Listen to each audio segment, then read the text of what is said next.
queria ler com os irmãos Evangelho de Marcos, capítulo 12. Marcos 12. Diz assim a palavra de Deus, Marcos 12, versículo de número 28. Um dos mestres da lei aproximou-se e os ouviu discutindo, percebendo que Jesus lhe dera uma boa resposta, perguntou-lhe, qual é o mandamento mais importante de todos? Presta atenção, irmãos. É uma pergunta bem objetiva. A pergunta é clara, é objetiva. O mestre está perguntando para Jesus. E ele faz uma pergunta bem clara, muito objetiva. Qual é o mandamento mais importante de todos? Jesus respondeu, o mais importante é esse. Ouça, Israel, o Senhor nosso Deus é o único Senhor. Ame ao Senhor, o seu Deus, com todo o seu coração, com toda a sua alma, com todo o seu entendimento e com todas as suas forças. O segundo é este. Então presta atenção. Perguntou qual é o mandamento. Jesus já falou o primeiro, o mandamento maior. Só que Jesus agora continua falando. O segundo é este. Ame o seu próximo como a você mesmo. Não existe mandamento maior do que estes. Não existe mandamento maior do que estes. E aí você nota que, a princípio, parece que há um erro de português na Bíblia, porque o cara perguntou qual que é o maior mandamento. Jesus falou, o maior mandamento, ele cita Deuteronômio 6. E quando Jesus encerra, ele fala assim, ele vai e cita também Levítico 19, onde está escrito, ele pega 2 versículos da Bíblia e junta num só mandamento. E ele dá 2 mandamentos. E quando ele encerra, ele fala assim, não existe mandamento, você vê que está no singular, não existe mandamento maior do que estes. Há um erro de concordância aqui. Cadê? Joga o versículo para nós aqui. Aparentemente há um erro de concordância, né? Porque o certo é que não existe mandamentos maiores do que estes. Mas aqui não, e se você pegar todas as versões da Bíblia, vai estar desse jeito. Não há um erro de português, não há um erro de tradução. É que o que Jesus está dizendo para nós aqui, que esses 2 mandamentos não são 2 mandamentos distintos. Não são 2 mandamentos separados. É que Jesus reconhece o primeiro e o segundo, que eles se complementam. Que eles são um par. E não 2 mandamentos isolados. Então, esse mandamento, eles se complementam. Não são 2 mandamentos isolados. É um par. É um mandamento só. É como se fosse uma moeda. É a cara e a coroa. Os 2 lados de uma mesma moeda. E aqui é importante nós entendermos isso. Que esses 2 mandamentos, que na verdade Jesus vai unificar e se torna um só, é a base da vida cristã. Deixa eu explicar para os irmãos. Deus fez o homem um ser espiritual e um ser social. O homem, ele é espírito. Nós somos espírito que possuímos em uma alma e habitamos em um corpo. Então, o nosso espírito é a parte que se relaciona com Deus. O homem se relaciona com Deus com o espírito. A Bíblia fala isso, né? Importa que aqueles que adoram a Deus o adorem em espírito e em verdade. Então, o espírito é o que me conecta com Deus. Jesus fala, o espírito da verdade está forte, mas a carne está fraca. o meu espírito, com o nosso espírito, nós nos relacionamos com Deus. Com a nossa alma, nós nos relacionamos com as pessoas. E com o nosso corpo, nós nos relacionamos com o mundo. Então, o homem, ele é um ser triuno. Assim como Deus é triuno, o homem também é triuno. Nós temos um espírito, que é a minha parte espiritual, a minha psique, que é a minha alma, que é a parte das minhas emoções, das minhas relações, da minha parte social, e tem também o meu corpo físico, que é a minha parte que se relaciona com a matéria, que é a parte material. Então, eu tenho uma parte material e uma parte imaterial. A parte material é o nosso corpo, a parte material é o nosso espírito e alma. Então, o espírito e alma, e eu quero me ater aqui essa parte, é o espírito e alma. O espírito é onde eu me relaciono com Deus, e a alma com as pessoas. E esses dois são indivisíveis. Espírito e alma são indivisíveis. Em Hebreus 4:12, fala assim, projeta para nós aí, Hebreus capítulo 4, versículo 12. Olha só.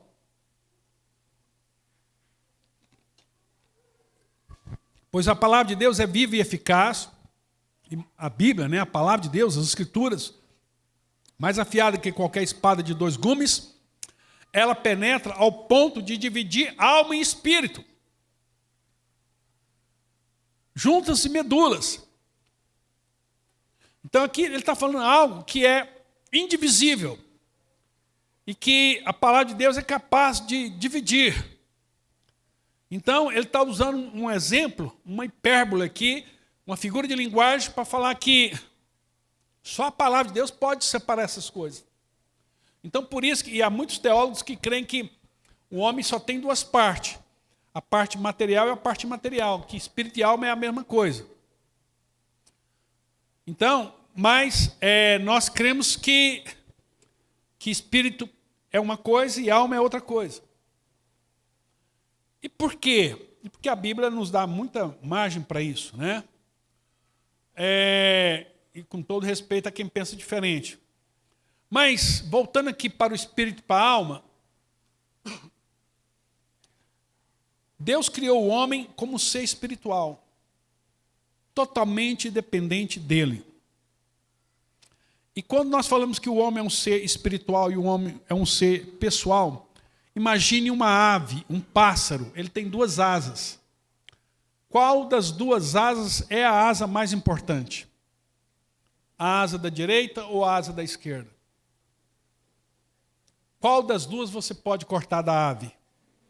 Nenhuma. Da mesma forma, é a relação. Deus criou o homem um ser espiritual, de forma que ele não pode viver sem Deus.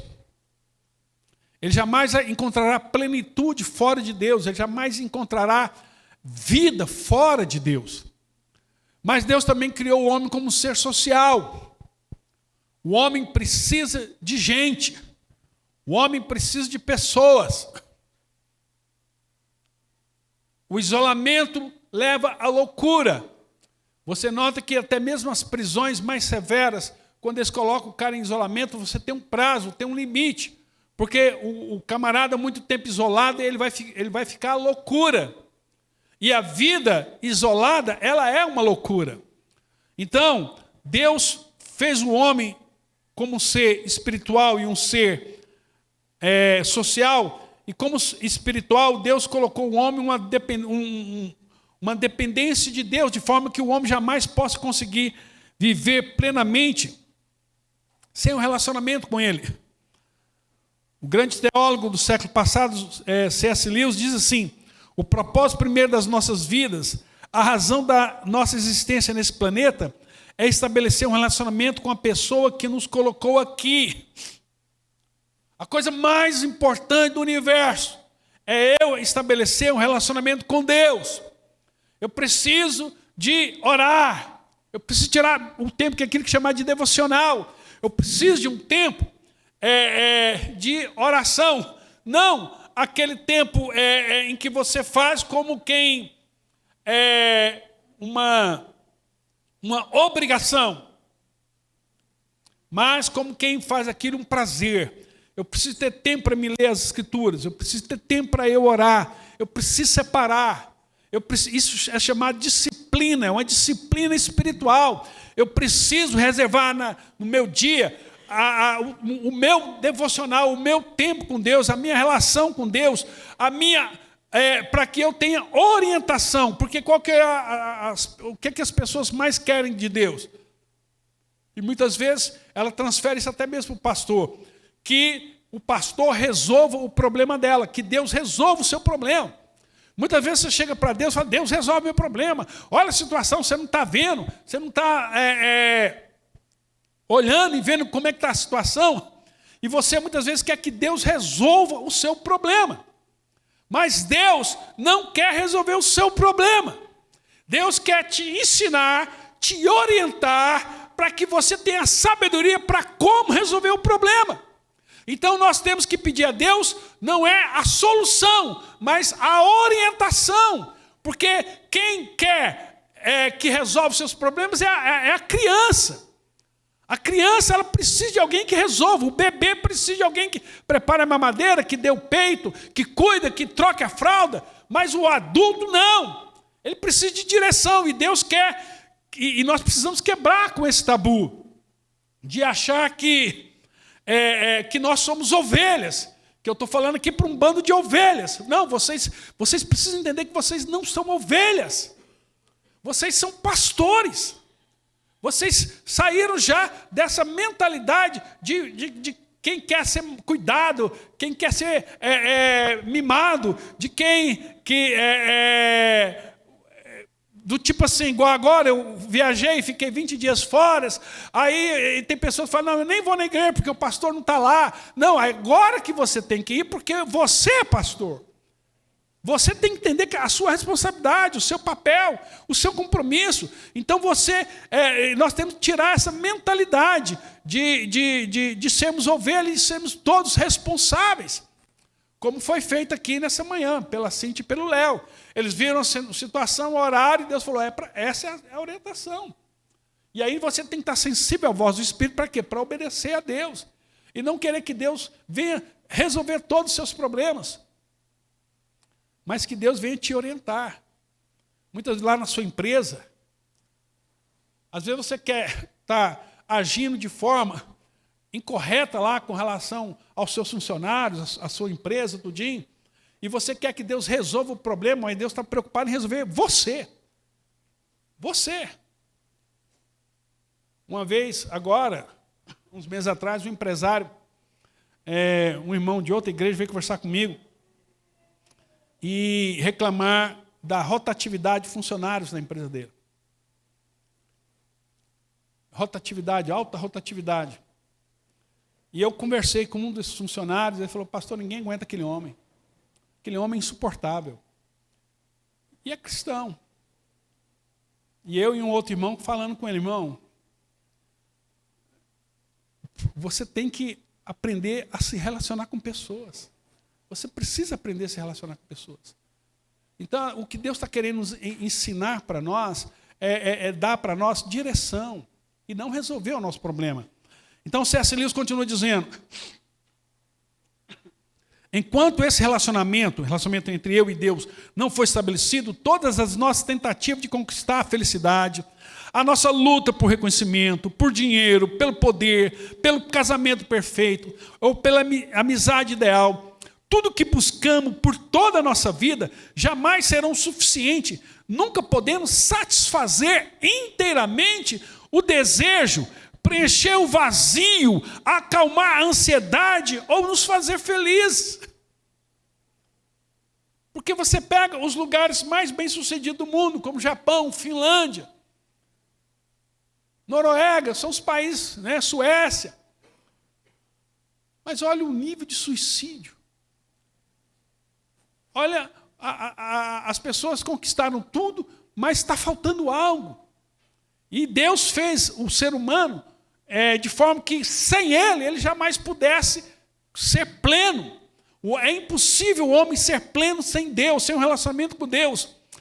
E ele, uma frase fantástica que ele fala, que eu acho maravilhosa, que é dizer: quando as coisas primárias são postas em primeiro lugar, as coisas secundárias não são suprimidas, mas promovidas. Quando eu ponho em ordem as coisas mais importantes primeiro. As coisas mais importantes primeiro. Isso é ordem. Quando eu coloco o meu relacionamento com Deus, que é a coisa mais importante em primeiro lugar, todas as demais coisas não são suprimidas. Por exemplo, eu devo amar mais a Deus ou a minha mulher? Quanto? E eu devo amar mais a minha mulher ou aos meus filhos? Isso é ordem. Quanto mais eu amo a Deus, mais a minha mulher vai ser promovida. E quanto mais eu amo a minha mulher em desfavor de Deus, mais haverá feminicídio, ciúme. Porque ela torna-se o meu ídolo, a minha paixão. Tipo assim, se você não quer viver comigo, você não vai viver com ninguém. Torna a pessoa egoísta. Está entendendo? Mas quando eu amo a Deus, quanto mais eu amo a Deus, mais eu promovo a minha mulher. Quanto mais... existe uma ordem. E nós temos que seguir essa ordem. Né? E eu devo amar mais a minha mulher do que os meus filhos. Isso é ordem. E quando você quebra essa ordem, você cria confusão. Então, quando a Bíblia fala de ordem, a Bíblia fala assim, ó, Deus é o Pai, Cristo está debaixo de Deus no sentido de ordem. Aí vem o homem que está debaixo de Cristo e vem a mulher que está debaixo do homem. Isso não é, irmãos, isso é ordem. Isso não é desonra. Desonra é quebrar a ordem. E nós precisamos entender isso. Então, quando as coisas primárias são colocadas em primeiro lugar, as coisas secundárias não são suprimidas, elas são promovidas. Quando colocamos o nosso relacionamento com Deus em primeiro lugar, todo o resto, inclusive os nossos amores e prazeres terrenos, se aprimoram. Se aprimoram. A segunda, essa é a primeira asa, né? A segunda asa, eu estou usando a expressão da asa, falando como um ave, né? É o homem como ser social. O homem precisa do outro. O homem precisa do outro. Lá em Gênesis, capítulo de número 2, versículo 18, diz assim, Gênesis capítulo 2, eu vou ler aqui na NAA. O Senhor Deus disse ainda, muda para nós a tradução para acompanhar aqui comigo. Não é bom que o homem esteja só. Farei para ele uma auxiliadora que lhe seja semelhante a ele. Que seja semelhante a ele. Havendo, pois, Deus formado da terra todos os animais do campo, todas as aves do céu, trouxe Adão para ver que nome lhes daria, e o nome que ele desse a todos os seres vivos, esse seria o nome deles. O homem deu nome a todos os animais domésticos, e às aves do céu, e a todos os animais selvagens, mas para o homem não se achava uma auxiliadora que lhe fosse semelhante a ele. Então, o Senhor fez cair um pesado sono sobre o homem, e este adormeceu. Tirou-lhe uma das costelas e fechou o lugar com carne, e a costela que havia tirado o homem, o Senhor Deus formou uma mulher e a levou até ele. E o homem disse, esta é afinal ossos dos meus ossos e carne da minha carne, e será chamado varô, porque do varão foi tirada. Por isso o homem deixará pai e mãe e se une à sua mulher, tornando-se os dois uma só carne. Então presta atenção. Aqui estava no Éden. Não havia pecado. Não havia pecado aqui ainda. Não havia nenhum tipo de pecado. Nem mesmo há uma corrente teológica, e eu creio nela, que a queda de Lúcifer foi depois da criação da mulher, e não antes. Porque aqui a Bíblia fala, havia uma perfeição, ele estava no jardim, e aí o homem tinha Deus, ele se relacionava com Deus, a comunhão entre Adão e Deus era plena, maior do que qualquer uma nossa. A relação de Deus com Adão era perfeita. Adão tinha um relacionamento com Deus perfeito. Tinha os anjos.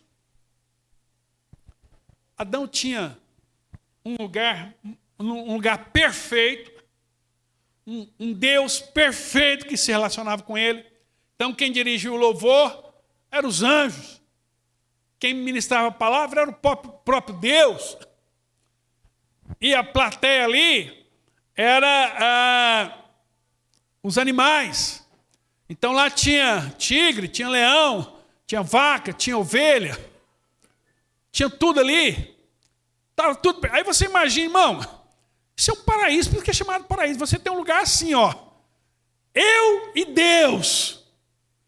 Comunhão plena, comunhão perfeita, relacionamento completamente perfeito, não é nem restaurado, é perfeito. Um lugar perfeito. Anjos. Tinha os cachorrinhos lá, tinha os pets, tinha os gatos, tinha tudo. Mas o homem está ali, mas o homem não está pleno, está faltando algo. E Deus fala, irmão, é Deus, presta atenção, é Deus. Não foi nenhuma outra pessoa, é Deus que fala, não é bom que o homem esteja só. Mas como é que Deus pode falar isso? Se Ele está lá, Deus não é tudo que eu preciso, Deus não é tudo que eu necessito. Se eu tenho Deus, eu não preciso de mais nada. Se eu tenho Deus, eu não preciso de mais ninguém. Mas Deus está dizendo que não. E foi Deus que nos fez assim. Deus diz assim, não é bom que você esteja só. Aí você pode explicar, não, Senhor, eu não estou só. Eu tenho Jesus, eu tenho o Senhor, os anjos estão aqui, eu tenho meus cachorrinhos, meus pets, está tudo aqui, está tudo certo. E Deus, você é só. Porque sem um ser humano, sem um igual, sem um semelhante, você não conseguirá ser pleno, ainda que você viva cheio da glória de Deus. Isso é um absurdo. Isso parece heresia. Mas foi Deus que colocou essa outra asa. Foi Deus que colocou essa outra necessidade. A necessidade de nós nos relacionarmos uns com os outros. A nossa necessidade de ter um semelhante. Porque é o seguinte, há uma solidão, como eu acabei de dizer agora há pouco, falando de Deus, que todos os prazeres da vida que você pode ter, você nunca vai conseguir suprir sem a presença de Deus. Da mesma forma, há uma outra solidão, que você pode ter tudo na vida, e um relacionamento perfeito com Deus ali, a comunhão com Deus. Mas se você não tiver alguém para amar, e não é um cachorro, irmão, não é um gato, não é um periquito, não é um gado, é uma pessoa. É uma pessoa. É uma pessoa. A Bíblia está falando que você jamais será pleno. Não adianta. Eu conheço bem a biografia de um rapaz chamado David Brainerd. E eu tenho o privilégio de que meu filho mora perto das regiões onde David Brainerd viveu. Eu fui, agora mesmo, semana passada eu estava lá. Fui na igreja dele, fui na casa do pastor dele, na igreja do John Edward, que era o pastor, o sogro dele. Sim, eu sou apaixonado na história desses homens. Mas o David Brainerd, quando você olha, há um livro chamado O Diário de David Brainerd. É um diário. Então, assim, você começa a ler, ele é chato pra caramba, chato. Que é um diário, vai ler diário dos outros. Mas quando chega do meio, assim, ele vai contando as coisas que Deus foi fazendo através da vida dele, você fica assim, louquinho. Aquele homem incendiou a Nova Inglaterra, né? Aqueles estados ali de Massachusetts, Connecticut, New Hampshire, Vermont. Aquele homem que Deus usou ele. Só que é o seguinte, ele tinha uma paixão tão grande por Deus, tão grande, tão grande, tão grande, que houve um dia que ele orou e ficou 3 dias orando. Assim, quando ele foi ver, já tinha passado 3 dias que ele estava orando e ele não viu. E assim, um homem orava demais. Eu falei, cara, esse cara, quem que orou igual David Bryan? Eu acho que não existe nenhum ser humano na face da terra que orou como ele. Mas depois você vai estudando ele, e o sogro dele, o Jonas Edward, vai confrontando ele. Ele reconhece no final de lá que tudo aquilo era depressão, solidão, ele não queria relacionar com ninguém. E ele havia, agora lá, esse ano mesmo foi uma tempestade de neve lá, violenta, lá, um dos maiores, muitos anos que não tinha tanta neve. Ele pegava aquela neve, ele com pneumonia, e encarava a neve. Não, eu vou pregar, vou fazer a obra. Irmão, fuga. O homem é de oração demais, mas para ficar longe de pessoas, para pregar, só para pregar o evangelho assim, para índio e tudo mais. Então, assim, muitos homens de Deus vivem isolados. Homens e mulheres de Deus não querem se relacionar. E ele admitiu na vida dele que tudo aquilo, aquela paixão que ele tinha por Deus, na verdade, aquele período longo de oração, na verdade, era fugindo de relacionamento com pessoas. E aí, Deus está falando, olha, você nunca vai ser pleno sem o outro. Então, eu preciso do meu relacionamento com Deus, mas eu preciso do meu relacionamento com o meu irmão. Eu preciso cuidar do meu irmão, eu preciso ter vida com o meu irmão. E na Bíblia há 28 mandamentos. Existem 28 mandamentos chamados mandamentos recíprocos.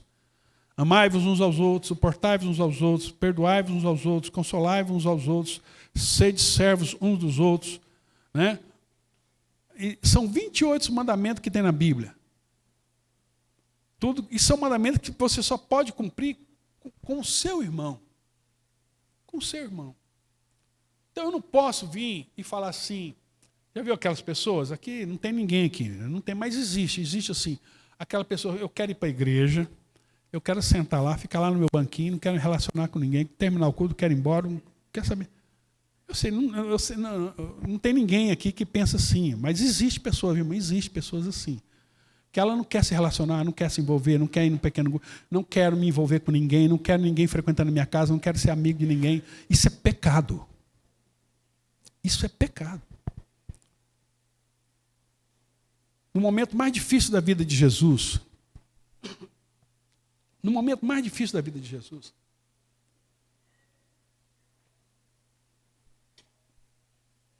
na noite que ele ia ser crucificado,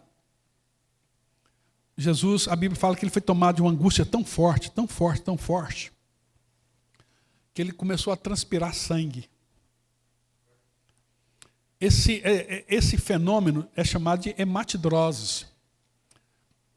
Quando o seu nível de estresse está tão forte, você tem uma angústia tão forte, isso é um fenômeno conhecido na medicina, chamado hematidrose. O seu nível de angústia é tão forte, você está passando por uma luta, e aquilo é tão forte, que você começa a transpirar sangue. E quando Jesus estava nesse momento, o ser humano tende a se isolar, a entrar no quarto, a curtir sua depressão, a sua angústia. E no dia que Jesus passou por isso, Jesus chamou seus 3 melhores amigos e falou, fica comigo, orem comigo, meus amigos. Orem comigo, meus irmãos. E ele ali orando intensamente. E os discípulos dormindo. E ele acordava e dizia, gente, fica comigo. Eu preciso de vocês agora. No momento mais difícil de angústia de Jesus, a única coisa que ele queria é amigo. É alguém para se relacionar. Porque ele tinha, naquele momento ali, Jesus tinha a presença de Deus com ele. Sim, eu não tinha, o Pai estava lá. A Bíblia fala que os anjos estavam lá servindo ele. Estava tudo lá. Mas estava faltando algo. O que está faltando? Um amigo. Faltava um amigo. E Jesus falou para Pedro, Tiago e João, gente, fica comigo. E os caras estavam dormindo. E ele falou, fica comigo. Porque eu estou tomado de uma angústia até a morte. E é ali que muitas pessoas não entendem, que ele fala assim, os discípulos dormindo. E ele não tinha com quem compartilhar a dor dele, porque os caras estavam tomados de sono. E aí ele fala assim: Pai, se possível for, passe de mim esse cálice sem que eu beba. Todavia não seja feita a minha vontade, mas a tua vontade. As pessoas pensam, a maior parte das pessoas quando lê esse texto acha que Jesus está pedindo para não morrer. Ah, não, Jesus está pedindo para não ir para a cruz. Não, irmão, negativo. Se você pensa assim, se algum pastor ensinou isso para você, ensinou besteira, ensinou heresia. Jesus não está pedindo para não ir para a cruz. Ele está pedindo para ir para a cruz, é o contrário. Porque lá em João, no capítulo 12, naquele mesmo final de semana lá, no capítulo 12, versículo 27, pouco antes disso, Evangelho de João, capítulo 12, versículo 27, olha só o que Jesus... Ele já estava sofrendo angústia lá na semana da Páscoa, na semana da morte dele. Ele disse lá em João 12, agora a minha alma está angustiada. Ele já estava em angústia, era a semana da morte dele. Agora a minha alma está angustiada. E o que direi? Pai, salva-me desta hora? Não! Pois foi precisamente com esse propósito que eu vim para esta hora. Eu vim para dar a minha vida, eu vim para morrer na cruz. Então, o que ele está dizendo ali, quando ele fala lá para Deus, Pai, se possível for, passe de mim esse cálice. Ele está dizendo para o papai, eu estou numa angústia tão forte, está transpirando sangue. Eu estou com medo de morrer aqui agora e não ir para a cruz. Então me livra, Senhor, dessa angústia, arranca essa angústia. E sabe o que é complicado para Deus ali? Porque quem podia arrancar essa angústia era Pedro, Tiago e João. E eles estão dormindo. E há momentos na sua vida, irmãos, que você está orando ali, você está precisando, Deus está com você, e você está ali, Senhor, eu sinto a tua presença, mas sabe o que impede as pessoas de usufruírem a presença de Deus? É o amigo, é o irmão, é chamar alguém, fica comigo. Irmão, vem cá, né? Ô Edson, vem cá, meu irmão, sai dessa fazenda, vem cá um pouco, fica comigo, eu vou aí na fazenda te ver, eu preciso de amigo, eu preciso de alguém para me relacionar. Então o que Jesus estava pedindo ali para Deus aliviar a angústia dele, aquela angústia. E você fala, pastor, baseado em que você está falando? Vamos ver lá em Hebreus capítulo 5, versículo 7, olha só o que diz a palavra de Deus, Hebreus 5, 7.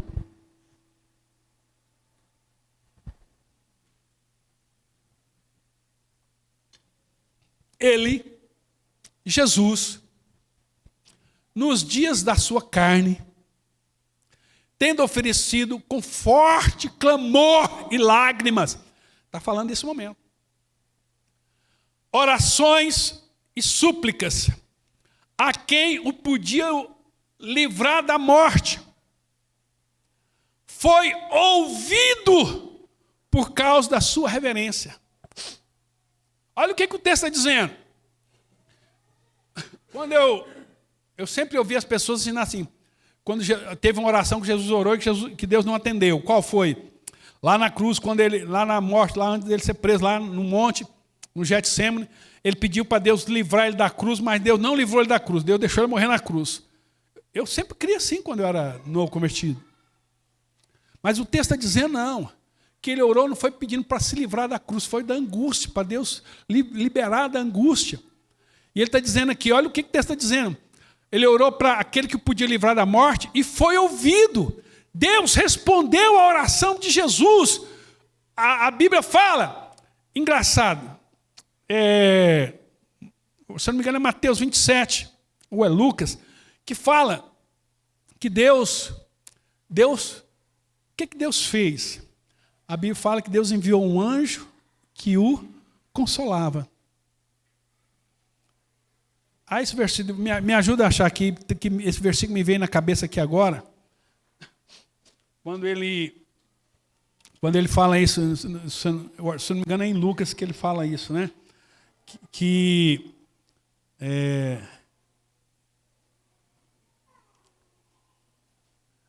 Eu acho que é, quase certeza que é Lucas. Lucas, onde a Bíblia fala que Deus enviou um anjo e o anjo o consolava. Por que Deus enviou um anjo, irmão? E um anjo não pode fazer o que um ser humano pode fazer. Deus enviou um anjo. Lucas 22, 42. 43. Olha só. Eu vou ler o 42 primeiro, né? Vamos ler a partir do versículo 39. Como de costume, Jesus foi para o Monte das Oliveiras e os seus discípulos o seguiram. Chegando ao lugar, disse-lhes: orem para que vocês não caiam em tentação. Então afastou-se deles uma pequena distância e ajoelhou-se e começou a orar. Pai, se queres, afasta de mim este cálice, contudo não seja feita a minha vontade, mas a tua. Apareceu-lhe então um anjo do céu que o fortalecia. Estando angustiado, ele orou ainda mais intensamente, e o seu suor era como gotas de sangue que caiu no chão. Quando levantou da oração e voltou aos seus discípulos, encontrou dormindo, dominados pela tristeza. Por que estão dormindo? Perguntou. Levantem-se e orem para que vocês não caiam em tentação. Então, Deus teve que mandar um anjo. E agora presta atenção. Quando você estiver passando por angústia, Deus vai mandar um anjo. Só que não pensa que vai vir um anjo de asa, vestido de branco, de glória. É o irmão que está do seu lado.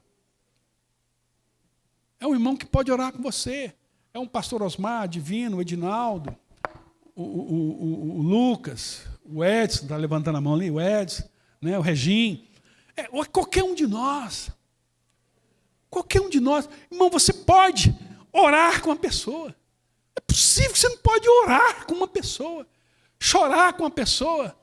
Né? Se compadecer, por exemplo. Então, a Cíntia adotou aqui agora. Cíntia, o que eu posso te ajudar? Vai ser o aniversário da Valentina. O que nós vamos fazer? Não, é você ter amigo.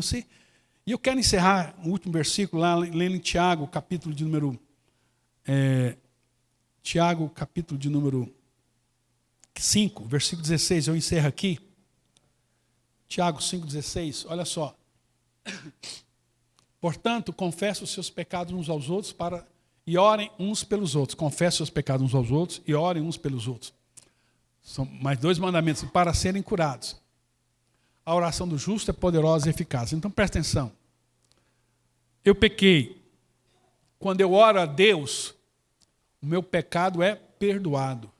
Só Deus tem poder para perdoar o meu pecado. Ainda que uma pessoa de autoridade espiritual pode orar por você e você também ser perdoado. Mas nós não precisamos apenas de ser perdoado, nós precisamos ser curado. Curado.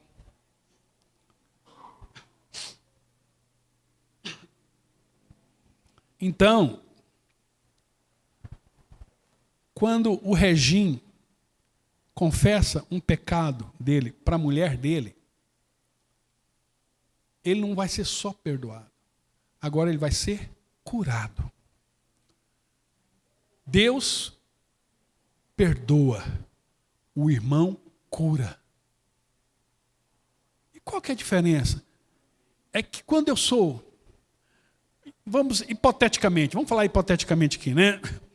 Diz que eu converso com alguns pastores, pesquisadores, e eles falam que o que mais está arrebentando com as igrejas no Brasil e no mundo também é a pornografia. E a melhor cura, e vamos imaginar hipoteticamente que o regente tivesse com esse pecado. Deus pode perdoar o pecado, mas quem pode trazer cura para ele se libertar dessa maldição é a mulher dele, é os amigos dele. É os amigos dele que vão impor a mão com ele, vão orar com ele. É a mulher dele. É não se esconder. É não se esconder. Quanto mais você se esconde, aquele negócio está lá. Nunca vai sair. Nunca. Então, Deus perdoa e o meu irmão cura. A cura é através do meu irmão. Eu já contei para os irmãos aqui, uma vez a mulher do meu sobrinho, do José Neto, eles demoraram a ter filhos. E um dia meu irmão pegou e chamou a atenção deles lá, por que você não... Depois de muitos anos de casados. E ela pegou e começou a chorar, falou, olha, você não sabe por que eu não sou mãe. Eu e o meu marido temos problema e nós não podemos ser pais. Eu não posso engravidar por causa disso, isso, aquilo, outro, papapá. E aí, só que ninguém da família sabia, ninguém da família tinha consciência desse problema. E quando ela falou isso, houve um quebrantamento lá na minha família, todo mundo começou a chorar, e falou, vamos orar então. Eu falei, por que você nunca contou isso para nós? Por que nós, ao invés das pessoas estar fazendo piada, nós podemos estar orando. Vamos orar, e nós levantamos um clamor na família, começamos a orar, e oramos.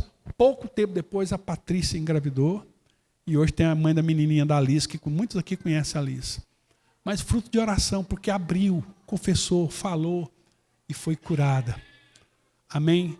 Que Deus possa falar infinitamente no seu coração, que você possa ser curado, que Deus possa usar a sua vida, que você possa ser uma ave plena, um relacionamento pleno com seu irmão e pleno com Deus, para que você viva uma vida abundante em Cristo Jesus. Amém?